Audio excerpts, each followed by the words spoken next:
Salam sejahtera. Ini paling panas. Habislah Sanusi, kata netizen.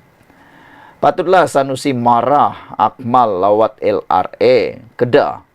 Rupa-rupanya tembelang dah pecah. Dipetik daripada Harapan Daily. Ketua AMK Akmal Nasrullah Muhammad Nasir mendedahkan, mengapa Menteri Besar Kedah marah kepadanya apabila beliau membuat lawatan ke dua buah projek loji rawatan air LRA di negeri itu awal tahun ini.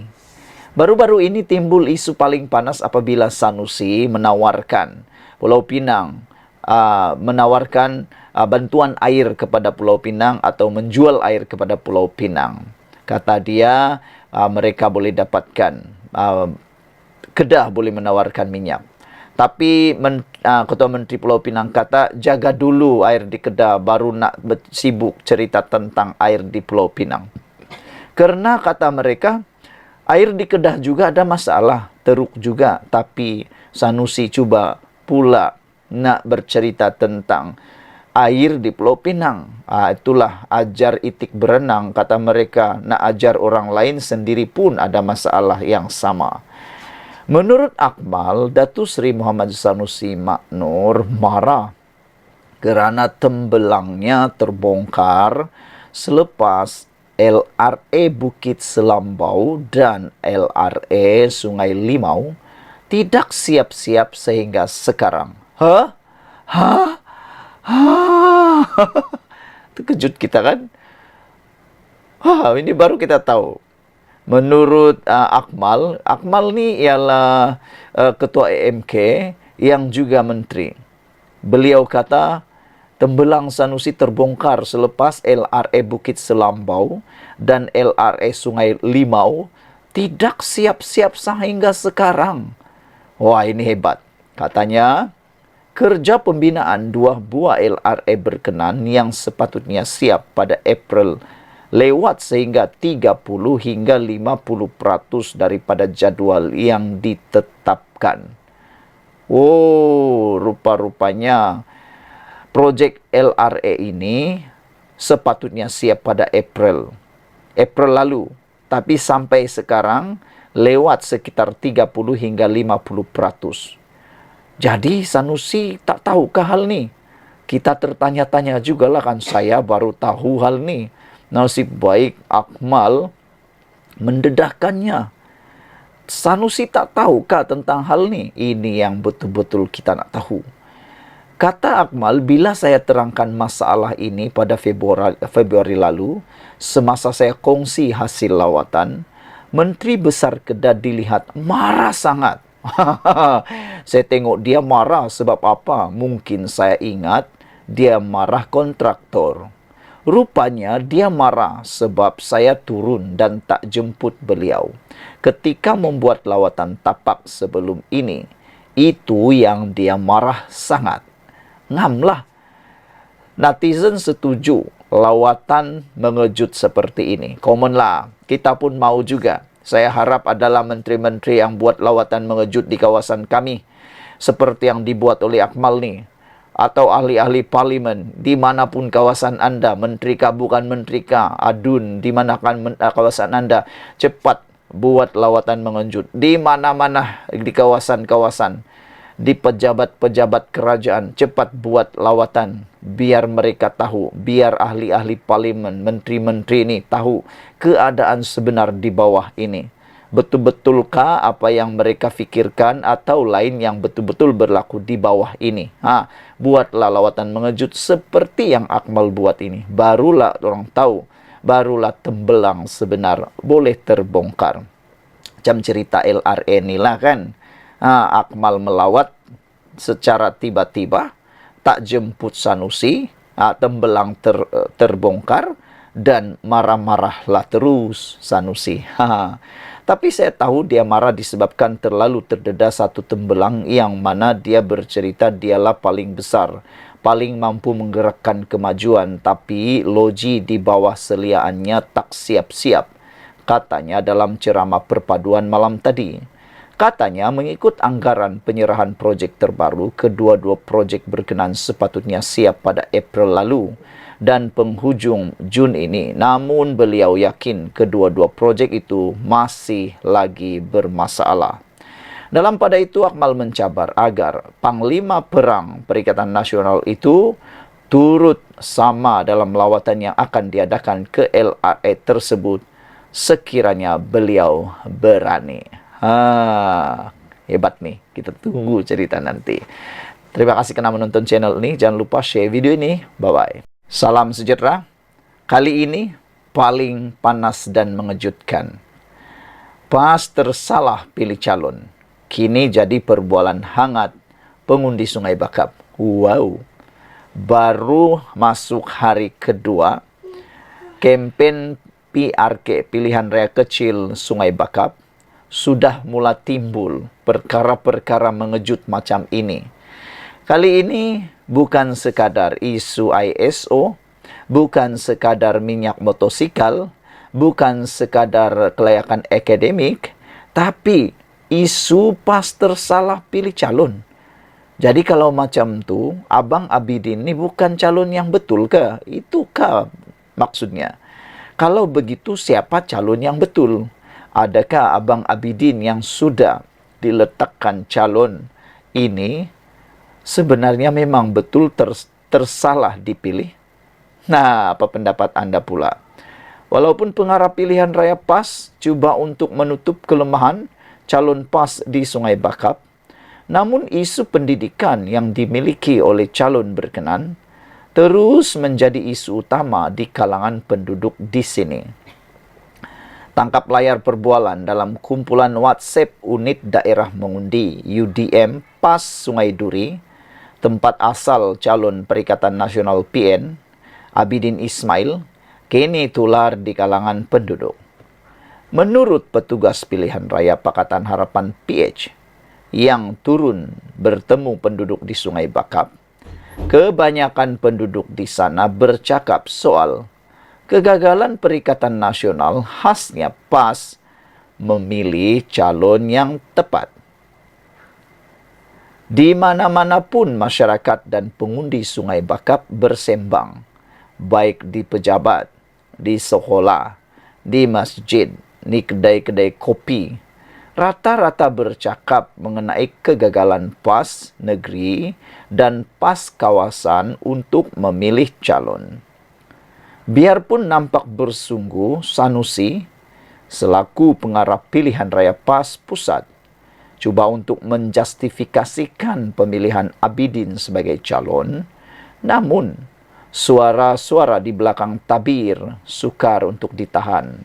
Kata Muhammad Yahya, pengarah komunikasi Pakatan Harapan Perlis, yang sejak sebelum penamaan calon sudah berada di Sungai Bakap. Menurut perbualan kumpulan WhatsApp yang tular itu, PAS kawasan telah mencadangkan agar Setiausaha Perhubungan PAS Pulau Pinang, Zuri Ibrahim sebagai calon Perikatan Nasional untuk pilihan raya kecil kali ini. Ia telah dipersetujui oleh PAS Pulau Pinang. Namun, apabila dibawa kepada Perikatan Nasional, bersatu dan gerakan menolak calon PAS itu. Sebelum pilihan raya umum lalu, kecoh di Pulau Pinang apabila PAS menghalang Presiden Gerakan Dominic Lau untuk menyertai satu majlis PAS di negeri itu. Zuri dikatakan terlibat dalam insiden berkenan. Semalam, pengarah pilihan raya PAS, Datuk Seri Muhammad Sanusi Maknur berkata, pendidikan tidak menjadi faktor penting bagi menjadikan seseorang pemimpin politik yang cemerlang. Namun, calon Pakatan Harapan, yaitu Dr. Johari, Cikgu Johari kata, pendidikan itu boleh menuntun seseorang ke arah yang lebih baik. Ini memang betul. Pendidikan menuntun orang ke arah yang lebih baik. Dan kata calon Pakatan Harapan itu, kekurangan pendidikan boleh menyebabkan membawa orang sesat. kekurangan ilmu pengetahuan pendidikan boleh membawa orang sesat. Saudara-saudara sekalian, Sanusi berkata demikian ketika mengulas kelulusan akademik calon PAS di Sungai Bakap selepas diasak para wartawan. PAS tidak meletakkan kelayakan akademik calonnya dalam biodata calon yang bertanding di Sungai Bakap. Ia telah menimbulkan tanda tanya pengundi. Apakah kelulusan akademik calon berkenan kerana Pakatan Harapan PH meletakkan calon yang mempunyai ijazah PhD. Sekian untuk kali ini. Jangan lupa tinggalkan komen anda. Bye-bye. Salam sejahtera. Tuan Ibrahim Tuan Man, Timbalan Presiden PAS, sekali lagi buat silap besar. Beberapa hari yang lalu, semasa pengenalan memperkenalkan calon Perikatan Nasional di Sungai Bakap, Tuan Ibrahim turut membuat kesilapan apabila beliau cuba mengangkat calon Perikatan Nasional ni setinggi-tinggi langit, sampailah ke langit biru, sampailah ke planet Jupiter, entahlah sampai ke langit mana. Dia sebenarnya, pada pendapat netizen, niat Tuan Ibrahim Tuan Man mahu mengangkat calonnya itu setinggi-tingginya, walaupun kelayakan akademiknya tidak pun dinyatakan dalam pengenalan tersebut. Sehingga netizen mula mengecam, mengkritik dan ada juga yang mempersenda.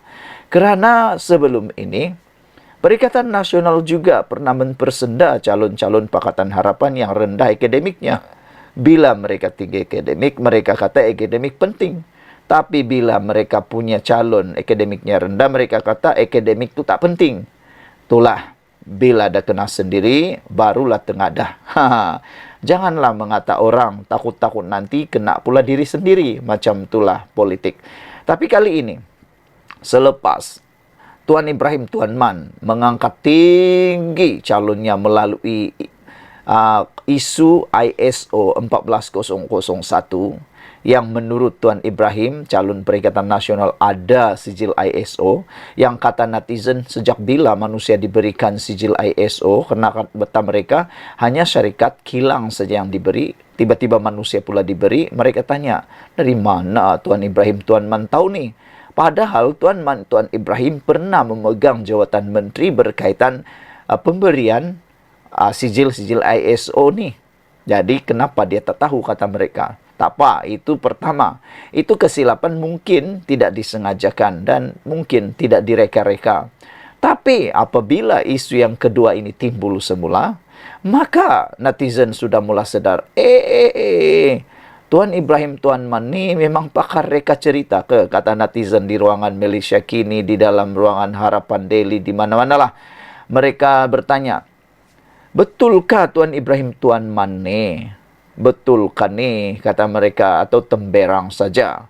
Kerana kali ini, sekali lagi Tuan Ibrahim Tuan Man terkantoi seakan-akan membuat-buat cerita. Apabila ini cerita panas sekarang tentang isu motosikal menggunakan minyak diesel. Ceritanya mudah. Tuan Ibrahim Tuan Man kata, dia terjumpa seorang pakcik. Pakcik itu sedang mengheret motosikalnya. Bila ditanya motosikalnya, kenapa mengheret motosikal, rosakkah atau apa masalahnya? Pakcik itu kata, dulu isi RM5 minyak cukup dari tempat kerja ke rumah.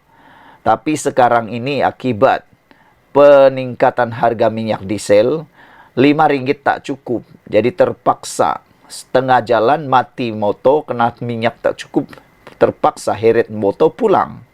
Itu cerita Tuan Ibrahim Tuan Man. Tapi netizen lain pula yang mereka nampak. Bukan sedih, bukan kecewa, bukan simpati, tapi mereka geram. Kenapa? Mereka pun tertanya-tanya, pakcik jenis apa yang menggunakan motor mengisi minyak diesel? Adakah di Malaysia ni motor yang isi minyak diesel? Motosikal yang isi minyak diesel ni tak tahulah, setakat yang saya tahu, tiadalah. Tak tahulah kalau yang sudah bernilai jutaan ringgit. Mungkin ada. Tapi kalau itu motor bernilai jutaan ringgit, apalah sangat RM5 tu kan. Tapi saya rasa moto ni merujuk kepada motosikal kapcai. Pacik-pacik lah katakan kan. Tapi bila masa pula minyak kapcai, motosikal kapcai ini guna diesel.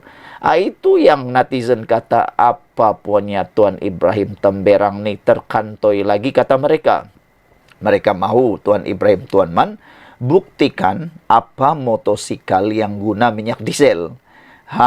Sehingga seorang aktivis aktivis politik PKR, Irwandi kata, memanglah heret motosikal kalau isi minyak diesel. Nah, kalau motosikal diisi minyak diesel, kompomlah overhaul terus. Memang bukan sekadar diheret, overhaul terus. Mungkin silap-silap hari bulan paci itu yang silap isi minyak diesel. Jadi Tuan Ibrahim Tuan Man, kalau nak cerita-cerita tu, cubalah pandang kiri kanan dulu ya. Jangan sampai tersilap mereka cerita, kata netizen. Temberang juga, kata seorang lagi netizen. Saudara, Tuan Ibrahim Tuan Man diminta memberi bukti apakah jenis motosikal yang digunakan oleh rakyat negara ini yang menggunakan diesel.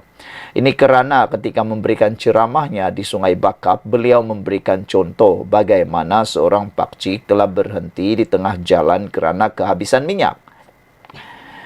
Menurut cerita Tuan Ibrahim Tuan Man itu, dalam ceramah itu saya teringat ada seorang pakcik, dia heret motor. Saya tanya, kenapa pakcik? Motor rosak ke? Kata Tuan Ibrahim. Tak, habis minyak. Dulu letak RM5 sampai rumah. Sekarang bubuh RM5 tak sampai rumah. Menurut cerita Tuan Ibrahim. Kata beliau, itulah akibat dia.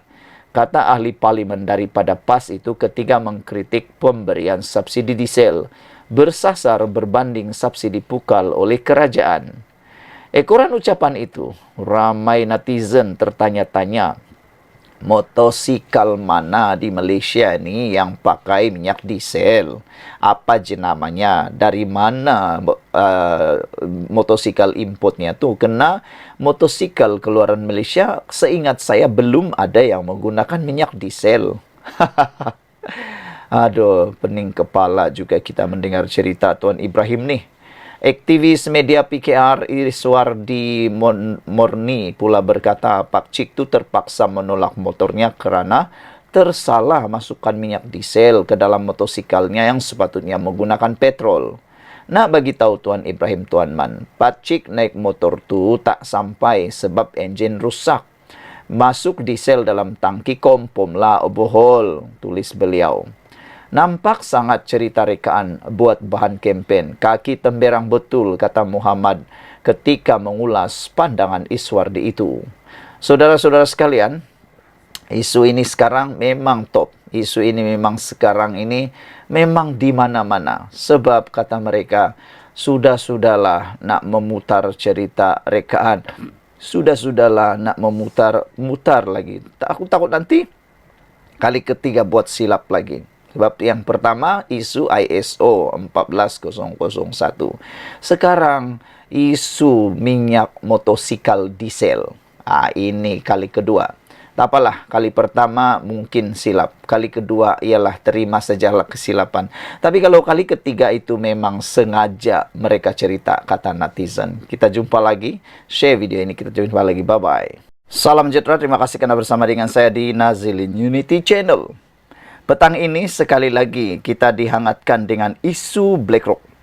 Kalau kemarin dinyatakan supaya dicabar Perikatan Nasional dan KJ Khairi Jamaluddin yang pura-pura jadi hero berkait isu ini supaya melepaskan jawatan yang berkaitan dengan syarikat BlackRock, sama ada itu kontrak atau gaji penuh ataupun sebagai pengarah atau sebagainya, PN dan KJ dicabar lepas jawatan untuk syarikat yang ada berkaitan dengan BlackRock.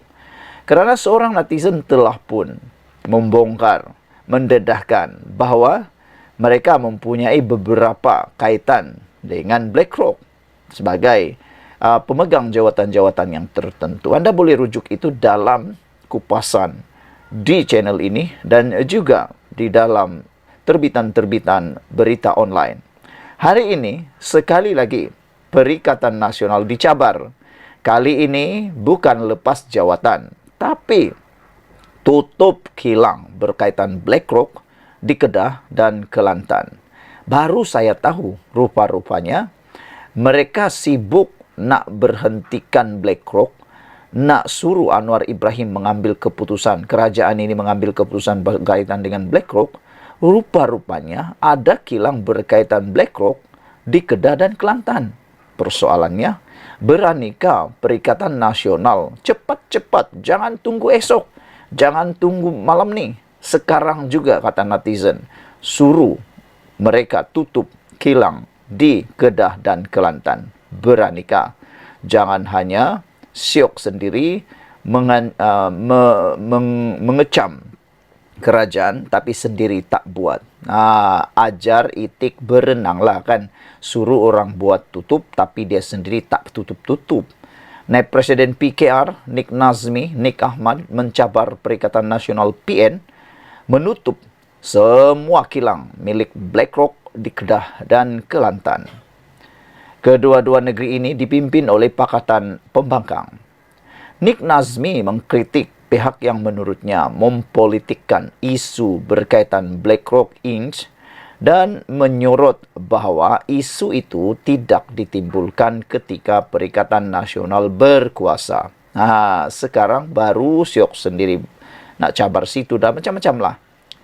Jadi saya nak cabar, kalau ada orang Perikatan Nasional yang nak minta kita tidak berurusan dengan BlackRock langsung, maka mereka juga kena cepat-cepat tutup kilang-kilang tersebut. Biar pekerja-pekerja tu hilang kerja dan kita boleh bincang, kata Nik Nazmi atas semasa perhimpunan kempen Pakatan Harapan PH di Sungai Bakap malam tadi. Itu salah satu kesan kalau tutup semua syarikat yang ada kaitan dengan BlackRock, kilang-kilang yang ada kaitan dengan BlackRock. Dan BlackRock sudah diberitahu mereka ni bukan dimiliki oleh Israel. Cuma ada pemegang-pemegang saham yang ada kaitan dengan Israel. Itu sebabnya mereka kata mereka mau BlackRock itu tidak dilayan di Malaysia. Nampaknya perbuatan itu boleh menyebabkan ramai pekerja hilang kerja. Tapi beranikah Perikatan Nasional buat benda tu di negeri mereka? Kenyataan Menteri Sumber Asli dan Kelestarian Alam itu ketika di Kerajaan Berdepan bantahan terhadap rancangan pengambil alihan Malaysia Airport Holdings Berhad kerana berkaitan dengan BlackRock. Perjanjian itu menimbulkan kebimbangan tempatan kerana BlackRock sedang mengambil alih GIP, salah satu pelabur dalam konsortium yang terlibat dalam pengambil alihan saham MAHB. BlackRock ialah firma Amerika Syarikat yang mempunyai hubungan rapat dengan Israel dan melabur banyak dalam pengeluar senjata yang menyediakan senjata kepada rejim Zionis. Bagaimanapun, GIP berkata pada hari Jumaat bahawa BlackRock tidak akan terlibat dengan MAHB kerana pengurusan GIP masih ada tanggungjawab sepenuhnya ke atas syarikat itu. Pada hari yang sama, Anwar berkata, Hazanah telah berbincang dengan GIP walaupun sebelum BlackRock memperoleh pelaburan infrastruktur itu. Dia juga berkata bahawa memutuskan hubungan dengan semua syarikat berkaitan Israel yang beroperasi di Malaysia akan menjejaskan ekonomi. Kontroversi itu semakin hangat apabila Ahli Parlimen Machang Wan Ahmad Faisal Wan Ahmad Kamal memfailkan usul tergempar ke Dewan Rakyat, menggesa perbahasan segera berhubung keputusan kerajaan menjual sebahagian saham MAHB kepada GIP. PN dicabar tutup kilang berkaitan BlackRock di Kedah dan Kelantan.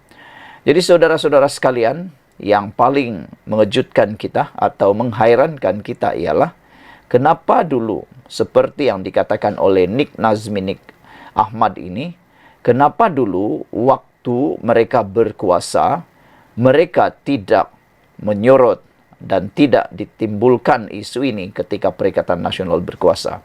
Sebab dulu BlackRock sudah ada. BlackRock dah berpuluh-puluh tahun melabur di Malaysia. Jadi, kenapa dulu Perikatan Nasional tak menyorot hal ini dan tak ditimbulkan ketika mereka berkuasa? Jawab dulu soalan itu, baru diteruskan hujah yang lain. Kita jumpa lagi. Salam sejahtera, terima kasih karena bersama dengan saya di Nazilin Unity Channel. Yang ini siaplah KJ dan Perikatan Nasional. Kali ini mereka dicabar. Perikatan Nasional KJ dicabar. Lepaskan jawatan kontrak dengan syarikat yang ada kaitan dengan BlackRock. Karena sebelum ini mereka galak nak pula menghantam Anwar Ibrahim kerana BlackRock. Kali ini mereka dicabar. Perikatan Nasional KJ supaya melepaskan jawatan kontrak dengan syarikat berkait BlackRock. Nah, kita tengoklah mereka ni benar-benar berjuangkah atau sekadar menunggang isu ini untuk jadikan isu kepentingan sendiri untuk politik. Perikatan Nasional dicabar untuk menyatakan pendirian secara rasmi terhadap syarikat BlackRock dan melepaskan semua jawatan serta kontrak mereka berkait dengan firma itu yang dikatakan mempunyai kaitan dengan Israel. Ketua Penerangan Angkatan Muda Harapan, Ammar Atan mendakwa, ada dalam kalangan anggota PN yang menerima gaji dari syarikat berkaitan BlackRock. Yang ini memang panas, cukup panas. Beranikah mereka menonjolkan diri dan tiba-tiba letak jawatan? Nah, kita tunggulah. Kita tunggu. Tetapi hari ini katanya PN, Perikatan Nasional, sedang menjadi kumpulan terpaling Palestin sekaligus menunjukkan hipokrasi tahap tertinggi dalam tindakan mereka. Kami mencabar Perikatan Nasional PN, nyatakan pendirian mereka secara rasmi dan melepaskan sebarang jawatan dan kontrak yang berkaitan dengan BlackRock jika mereka benar-benar committed dengan pendirian mereka. Sebagai contoh, Khairi Jamaluddin, jika beliau benar-benar menentang penglibatan BlackRock, beliau juga harus melepaskan sebarang jawatan dan kontrak yang berkaitan dengan syarikat tersebut. Ia akan menunjukkan konsistensi dan komitmennya terhadap prinsip yang beliau nyatakan. Katanya dalam satu kenyataan hari ini. Kemarin, seorang individu mendedahkan bahwa banyak syarikat di negeri Perikatan Nasional, contohnya yang mengendali lumbung emas di Kelantan, mempunyai saham BlackRock. Hotel di Terengganu baru buka tahun ini juga dikatakan ada saham BlackRock. Individu terbabit turut mendedahkan bahawa Khairi Jamaluddin dilantik sebagai pengarah CGS Internasional pada Mac 2024, di mana BlackRock memegang saham dalam CGS.